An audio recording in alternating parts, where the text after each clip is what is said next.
Silent killer, man-made demon. প্লাস্টিককে এখন পরিবেশবিদ বিজ্ঞানীরা ডাকছেন এই নামেই। জল থেকে হাওয়া দূষণের বিষে ভরা পৃথিবীর 802.5 কোটি জনতার সব থেকে বড় বিপদ এই প্লাস্টিক। সমস্যা এতটাই গুরুতর যে রক্ত থেকে প্রসূতি মায়ের দুধে পর্যন্ত পাওয়া যাচ্ছে প্লাস্টিকের কণা। বিপুল পরিমাণ প্লাস্টিক বর্জ্য এখন জগতের বোঝা। আর একটাও প্লাস্টিক উৎপাদন না হলেও প্লাস্টিক বর্জ্যের পরিমাণ 2060 সাল নাগাদ হয়ে উঠবে 3 গুণ। এই বিপদ আন্দাজ করেই এই দূষণ নিয়ন্ত্রণে যুগান্তকারী পদক্ষেপ নিয়েছিল বাংলাদেশ।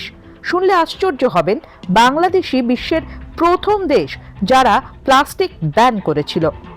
প্লাস্টিক বর্জ্যের ভয়াবহতা বুঝে এখন সেই পথেই হাঁটছে একের পর এক দেশ। কিন্তু এই পদক্ষেপের পরও বদলায়নি বাংলাদেশের পরিস্থিতি, বরং পরিসংখ্যান বলছে গত 15 বছরে বাংলাদেশের জনতার মাথাপিছু প্লাস্টিক ব্যবহার 3 গুণ বেড়েছে।